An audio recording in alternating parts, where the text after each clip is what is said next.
becoming comfortable with just being,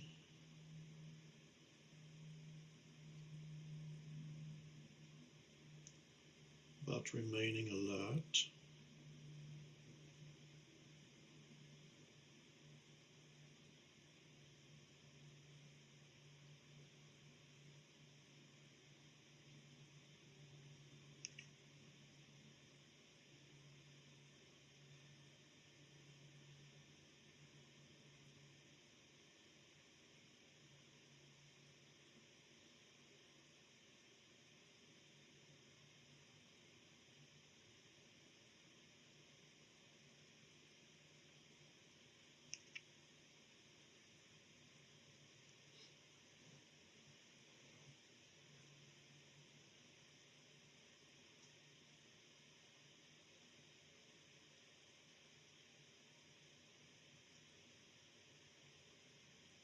Become aware that there are moments when you are not thinking. And then thought happens again. And then there's another moment of just spacious presence.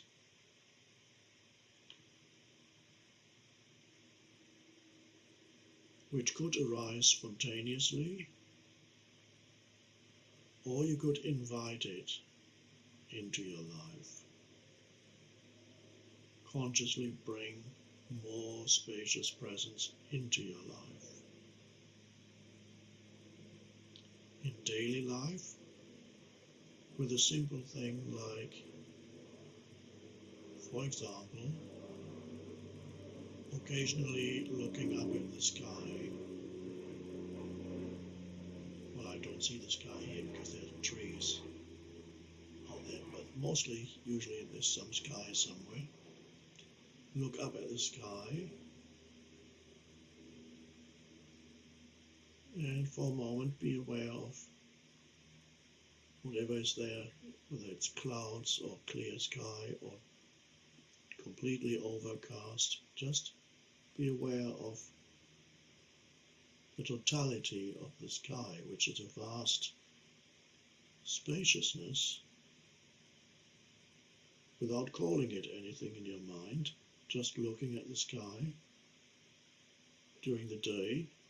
It's amazing that many people go throughout the day without ever really being aware of the sky above, because they're so concerned with what's happening down here below. So they're never aware of that spaciousness that surrounds them.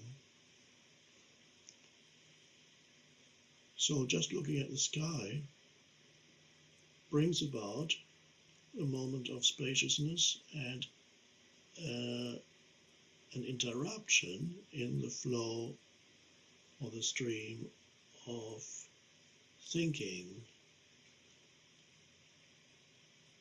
identification with which constitutes the person, the personal selfhood, sense of self. So sometimes that arises spontaneously in your daily life, a moment of space, a gap between thoughts. And when you don't know, you're not really aware of it, then you only sense it as a moment that feels good, a moment where you feel some joy or a heightened sense of aliveness or some inner peace, or even just a contentment with what is. And usually that means there's been a gap has arisen in the stream of thinking. You may not know that and may only interpret it as I said, peace, joy, aliveness, happiness, a generic term that covers all of those.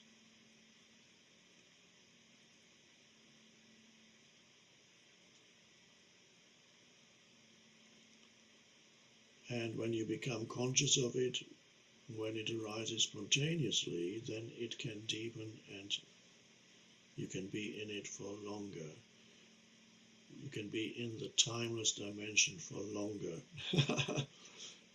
Slight paradox. I'm talking about it from the dimension of form, where there's time, looking at the times, and then the paradoxical statement arises, you can be in the timeless for longer.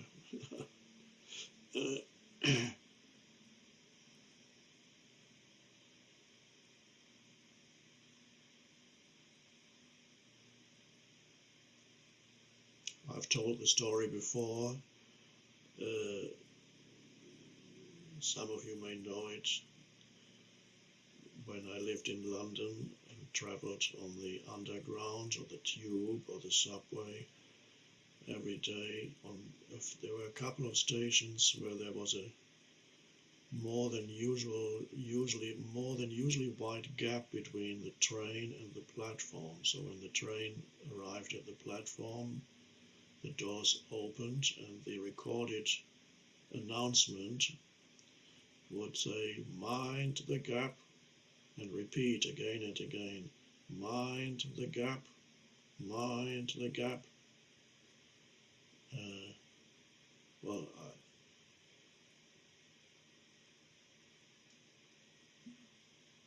And of course some tourists who didn't know English well enough were something, "What gap? What's gap? Where's the gap?" And then they would fall into the gap. But that could be a spiritual pointer. Be aware of the gap, the inner gap. Be aware of what is a gap. A gap is a space between two things. I don't think that's the dictionary definition of it, but I would define it as the space between two things. There's one thing there, and there's one thing there, and in the middle there's nothing. There's the gap. No thing.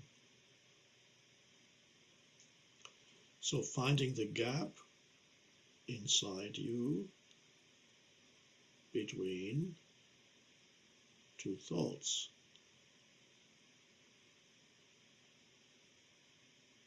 Either being aware of it as it arises spontaneously in your life, when you're looking at beauty or something new and unusual before you interpret it. There's a moment of just spacious perception. And there's the gap. Look at the sky. So let's say you're working on your computer, and then the phone rings, you answer, and the text messages come in, and then you become aware of, okay, the moment of spaciousness, and then you look at the sky. Completely different state of consciousness immediately arises. And give yourself half a minute or 1 minute to look at the sky. Half a minute, it's fine.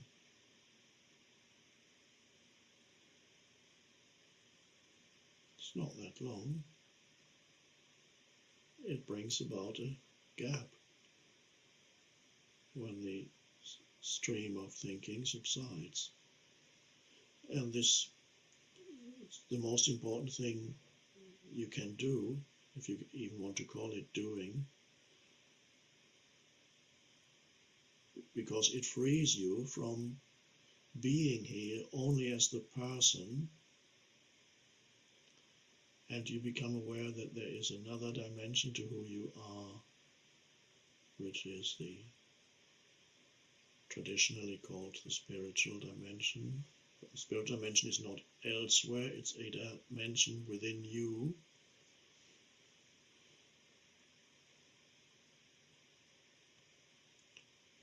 Where who you are as a person is transcended. And if you don't find that transcendence in your daily life, then there is no spiritual dimension in your daily life. Even if you talk about and quote spiritual books, there's still no spiritual dimension in your daily life unless there's the gap. And it becomes as familiar to be the space as it is to be the person. In fact, more familiar, more satisfying. You really feel that there you are yourself in that space.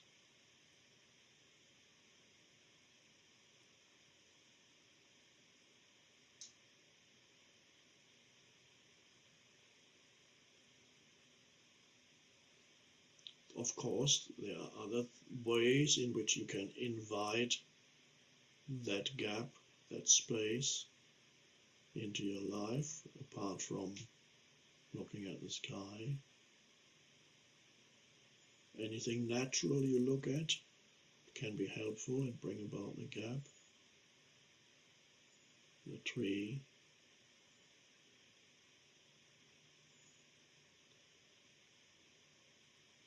But you have to look innocently, with innocent perception, not judging it, comparing it, or referring to your knowledge or memory about it, or associations, mental associations, none of that. Just looking like a child who hasn't learned the names yet.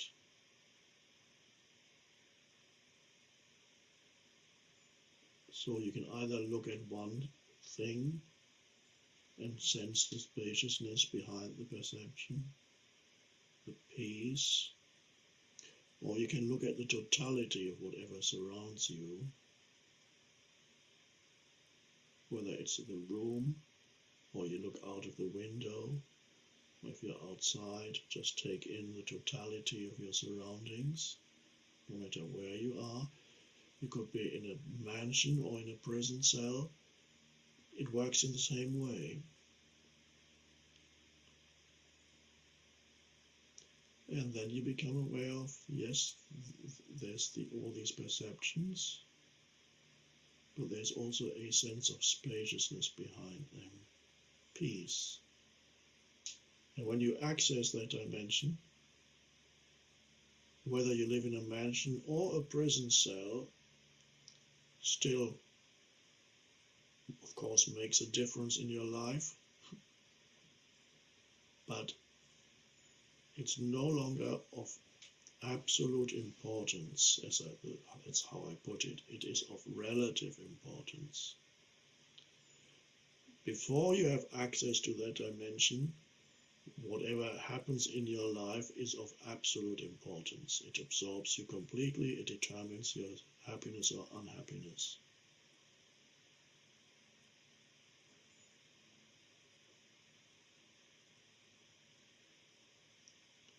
Would I rather be in the mansion than in a prison cell? Yes, of course I would. That doesn't have to be a mansion, it could be a lovely cabin in the woods. But if I had to be in a prison cell, I could still be the space for it and look around and surrender to whatever is there.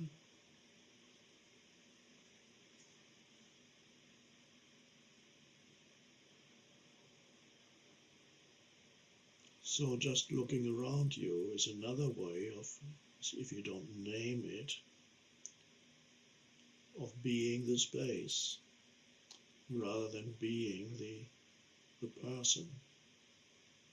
then after a while the person comes back and you start thinking again about your past and your future and your problems and what you have to deal with and people around you.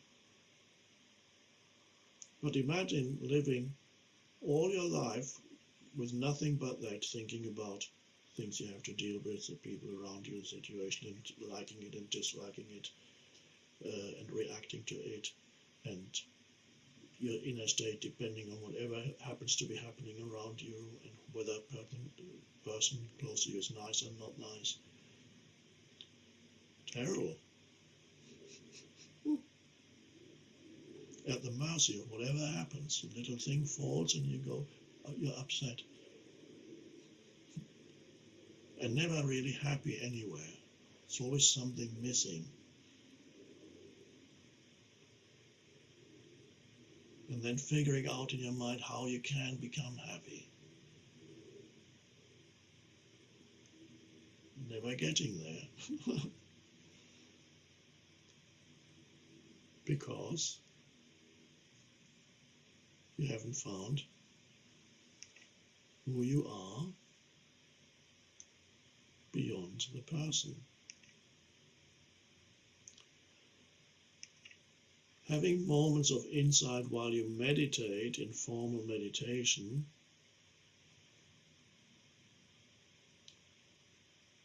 where suddenly perhaps you have a glimpse of just being the presence, being the space. That's wonderful.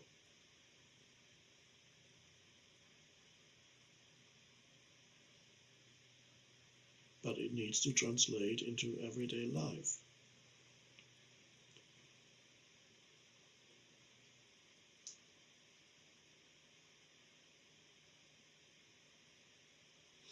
Otherwise, you can only be free when you sit cross-legged on the floor and have your eyes closed and your hands in a particular position, and then you go, oh,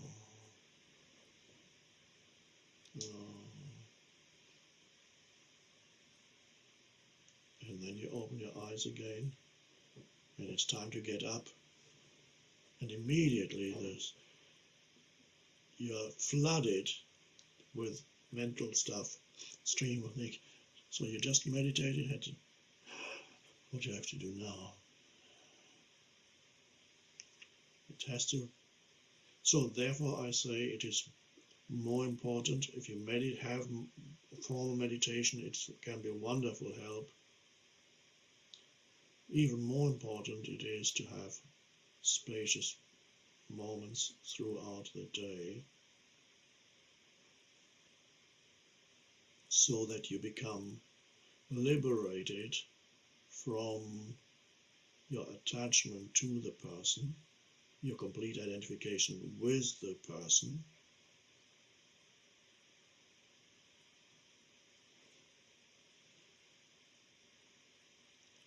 and then the depths within you is there. You suddenly sense that you are deeper than you thought and ever could think.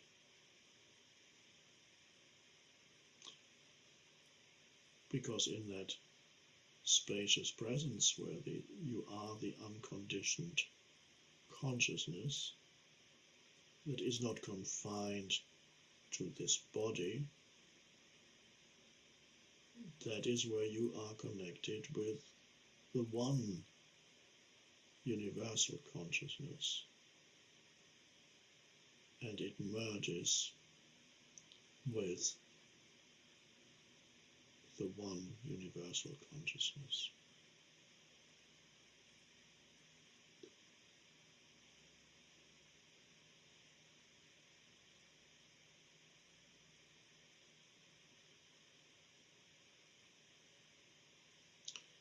So when you look at a statue of the Buddha, this is not the statue of a person that once lived. Nobody knows what the Buddha looked like. The statue of the Buddha represents a state of consciousness, and it is a state of consciousness of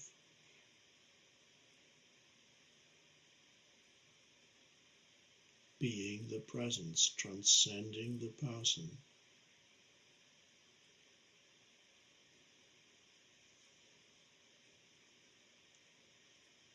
And that's why the good statues of the Buddha have a hint of a smile,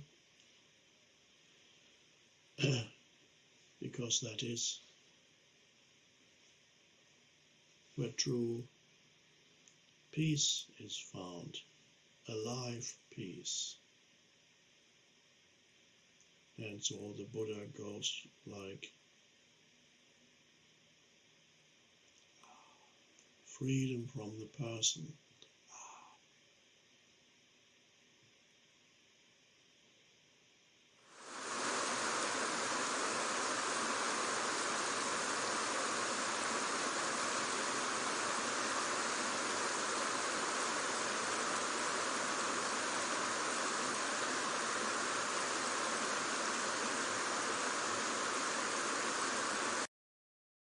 At Midas, we make sure every stop on your road trip Oh, ice cream is one you want to make. Get ready for adventure with a free brake check and up to $50 off brake service instantly. Request your appointment at Midas.com.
Helen Hadsell was able to win any competition she took part in.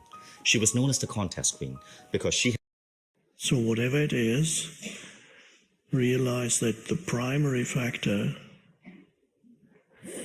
in any situation is your inner state.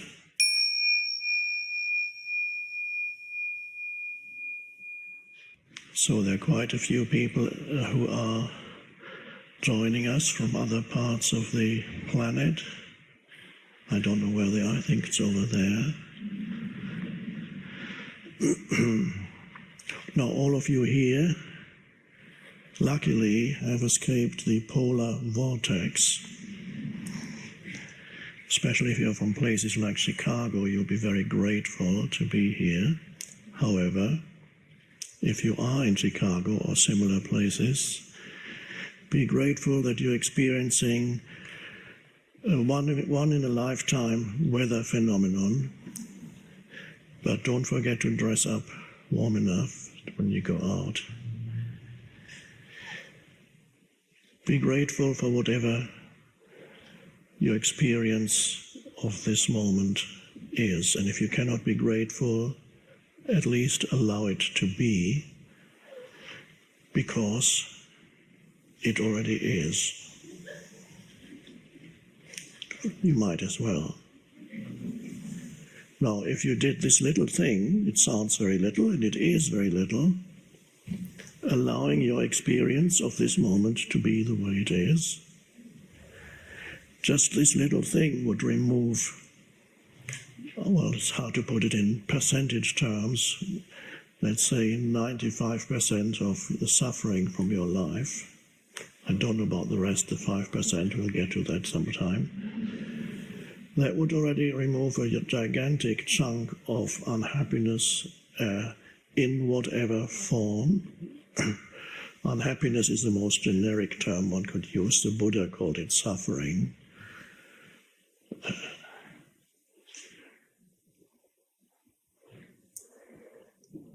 And so for the next 6 months, then that obviously is one of the practices, not to internally resist your experience of this moment. Now, of course, many times, possibly you'll forget that, and that's fine. The moment you realize that you forgot it, it's there again, and then you can accept your experience of this moment as the unhappiness that is arising in you because you forgot to accept your experience of this moment, and so you feel this unhappiness arising in you, and you say, where does that come from? Oh, I forgot to accept my experience of this moment. And then you accept the unhappiness, and the weird thing with unhappiness is when you completely accept the unhappiness, it cannot survive very long. It cannot actually coexist with acceptance. So the weird thing then arises that you say something like, okay, I'm unhappy, it's okay, I don't mind being unhappy. And then the unhappiness goes, what's going on? That's not supposed to happen.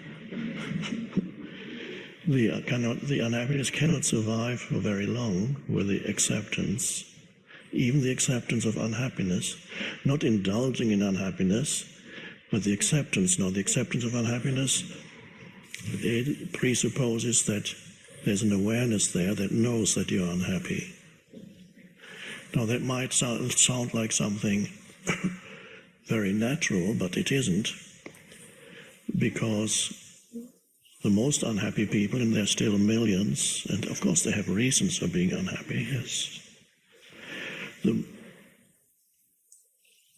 it's not necessarily the people who you'd think would have the most powerful reasons for being unhappy. It's often those who you would think, well, they there are many millions who have it worse than they, but these are more unhappy than those. That's often the case. So the unhappiness is something that when it's recognized as unhappiness and accepted, something happens to it. It begins to dissolve. But the really unhappy people are so identified with the unhappiness, which is a combination of certain recurring thoughts in your head, a certain narrative that is not pleasant, whether it is about my life, whether the narrative says my life, oh, dreadful thing, my life, oh, why did it all go so wrong, wrong, and now that's it, it's nothing I can do, or whether the narrative is about somebody else. You know what he did, what she said and did, and the narrative may be about something that hasn't happened yet, and it goes on and on,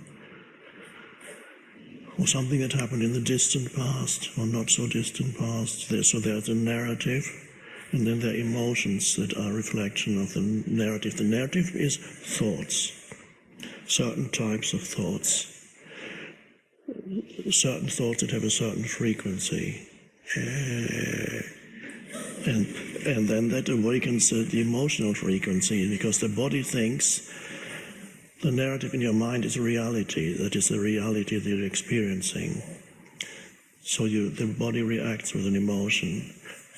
Simple example, at night you can't sleep because you're extremely worried about what's going to happen to you, or somebody close to you, or even the world.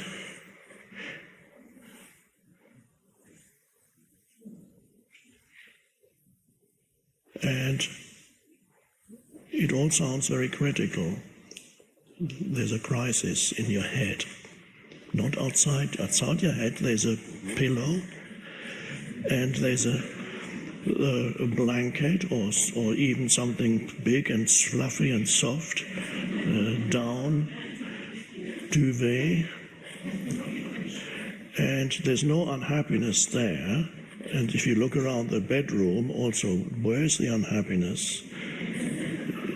The plant is okay, it's not unhappy. No, it's all happening in here.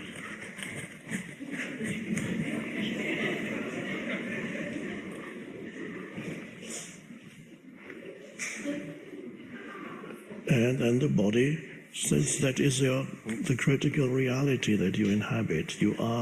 There is a crisis in your life. The body doesn't know the difference between what's actually happening and what's happening in your head. What's happening in your head is taken to be the absolute reality. And then you experience the emotion that goes with that kind of narrative. And so there's no awareness. And when you're trapped in that, you don't even really know that you're unhappy, because you are the unhappiness. The unhappiness has become your identity. So when you become the unhappiness, you don't even know that let's use the Buddhist term suffering. When you are in this deep suffering, you don't even know you're suffering, because the suffering is a gigantic, huge chunk, part of your sense of self. You are a suffering entity. And as all therapists know, that once the patient or the client, or whatever they call the people that come to them according to their school, they reach a point where there's a possibility of going beyond the deep-seated patterns, unconscious patterns. And then there's a huge resistance very often, because the person is afraid of losing a very important piece of their identity, and sometimes it's the most important part of their identity. If they have lived with an unhappy sense of self for years and perhaps even decades, They don't want to let go. And again, they don't know that consciously. They never say, I do not want to let go. But if they could say that, then that means there's already some awareness. So lack of awareness, lack of presence, that is the unawakened state that still, unfortunately, millions of humans are trapped in that. But the moment you know, you recognize your inner state, that means there is an awareness, which there is another dimension of consciousness that has emerged in you, through you. A deeper dimension of consciousness that is not the conditioned thinking. So we can call it awareness, we can call it presence, we can call it the unconditioned consciousness. And then the beginning of freedom, or the possibility of freedom arises. And it's from there that you recognize your inner states as they arise. From there that you recognize your unhappiness. You can say, oh, you can feel the unhappiness. But the moment you become aware of suffering or unhappiness in you, you're no longer feeding it with your thoughts. As long as you're not aware, you're feeding it as a vicious circle. You're feeding it with your thoughts, with your narrative, and you're trapped in the vicious circle. Your narrative creates more unhappiness. The unhappiness creates more thought, and you're trapped in that. So for the next 6 months, and hopefully beyond, because it's a much more pleasant way to live, you make it your practice to be aware of your inner states, and meaning no matter what situation arises in your life, whether it's little things, big things, difficult situations, difficult people, challenges, problems, because the next 6 months are not going to be free of challenges and problems. So whatever it is, realize that the primary factor in any situation is your inner state, because that determines how you respond. So no matter what it is, your primary responsibility is to be aware of what goes on inside you. And that means whatever arises in your life is actually to be used in your practice, so that you do not become dependent on what's going on externally in your life. So your inner state gradually is no longer determined, perhaps still a little bit, yes, but not completely determined by outer events, people, situations, and so on. Inner freedom arises. That's awakening. So there's a disidentification from the movement of thought and the fluctuating emotions. Yes, there's a stepping back. You're not repressing anything, you're allowing it. But you can only allow it because there's an awareness. And that awareness is you, ultimately. That is what I sometimes call the deep I, as opposed to the surface I. The I meaning not this I, but that I is interesting too. It's an analogy for consciousness, the I of awareness. But now I'm talking about the pronoun I first. There's the surface I, which is the conditioned person, the entity that you are for a while, and there is the deep I, which is the consciousness. My usual analogy, which probably you've heard me mention quite a few times, the ocean. The surface of the ocean, the wave or the ripple, is the surface I, and the ocean, the depth of the ocean, is the deep I. And an awakening human is a ripple on the surface of the ocean, that until recently had been completely identified with its ripple existence on the horizontal dimension of the surface of the ocean, looking at every other ripple as another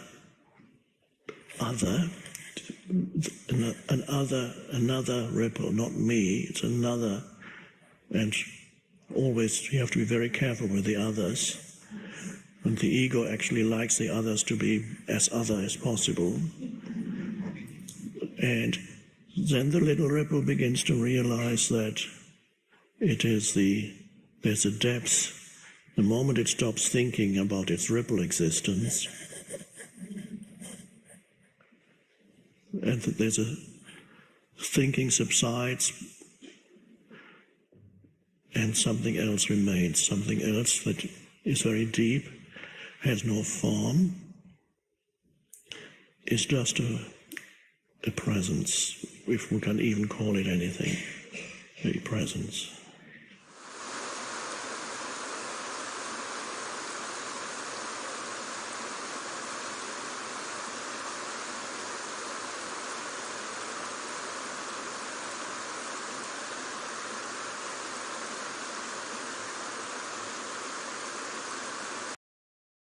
Try our hearty Italian sub with Genoa salami and pepperoni, or our Firehouse meatball sub with zesty marinara. Just $6.99 each for a medium, and only for a limited time at Firehouse Subs. Tap the banner to start your order.